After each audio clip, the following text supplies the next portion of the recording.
स्वराज्य वार्ता, आवाज जनसामान्याचा।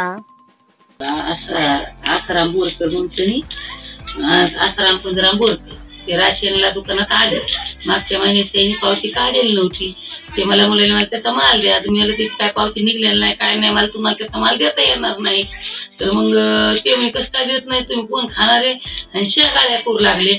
म्हणलं भाऊ तुम्ही शिया काय देऊ नका, आमचं काय चुकलं तर अरे तुला असं बायकोला शिया देत तशी ती आम्हाला शिया देऊ लागली। शिया देऊ लागले, पुन्हा तिथून नाही तर आम्हाला हानमार केली त्यांनी। आणि त्याच्यानंतर मग ते आम्ही याच्यात गेलो, पोलीस स्टेशनला गेलो तर आम्ही त्यांच्या नावाची तक्रार समजा दिली। पण असं आमचं म्हणणं आहे की आम्हाला न्याय मिळावा। आज येईने आमच्या सोबत तसं केलं, पुन्हा उद्या दुसरे कोणी येऊन आमच्या सोबत असं करू शकते। आणि त्या लोकांपासून आम्हाला भीती येते। आज जरी ते शिया देऊ लागले, हानमार करू लागलं ती माणूस, मग कसं करावा? मग कशी दुकान चालावा आम्ही? आम्हाला त्यांच्यापासून भीती। आम्ही येतो महिला जीवे मारण्याची धमकी देते ती। कसा माल देत नाही तर बघतो मी, कसं काय देत नाही तर मयाच हातात मी कसं काय करतो तर करतो। मग जीवे मारणे धमकी द्यायली तर आम्हाला ती। मग उद्या जर काही भानगड झालं तर काय करावा? राशन दुकानचं नाव काय? अध्यक्ष दुर्गा माता महिला बचत गट। क्रमांक राशन दुकान 7 नंबर। ही घटना केव्हा घडली? 11:30।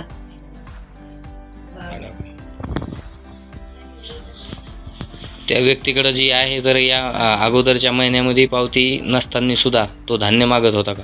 हो, त्याची पावती नव्हती निघलेली, ते धान्य मागत होता। आम्ही म्हणलो ती पावती जर असून तुमच्याकडे आम्ही त्याचा माल देत होतो। तर मग ते म्हणे माय घाली तुम्ही पावतीच कवा दिली नाही, असं नाही तसं नाही साहेब। आम्ही तर समजा येळीचं हे भान राखतो, पुन्हा माल व्यवस्थित त्याला देत होता आम्ही। असं काहीच नाही अडचण आम्हाला। आम्ही कसं आहे की आता कोणाचं ठेवून आम्हाला काय करायचं?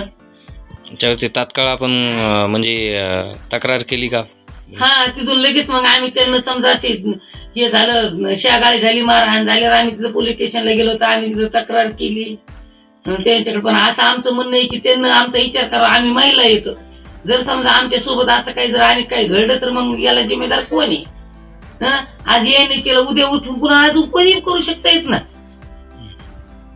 की आम्हाला समजा आता या गोष्टीची भीती झाली ना की समजा डायरेक्ट जर ते महिलाचा विचार करणं तर की त्यांच्या माय बहिणी सारख्या आहेत ना, आम्ही त्यांना बी आमच्यासारख्या बहिणी येत ना। त्यांच्या स्वतःच्या बहिणीला शियागाळ्यात देते का? स्वतःच्या बहिणीवर हात उचलण्याचे प्रयत्न करते का? आम्ही समजा सगळं राष्ट्रस्वस्तदार दुकानदार आम्ही सगळ्यांनी जसं असं आमचं हे चालू आहे की निवेदन आम्ही शासनाला देणार की आमचं काहीतरी विचारासाठी करावं म्हणून।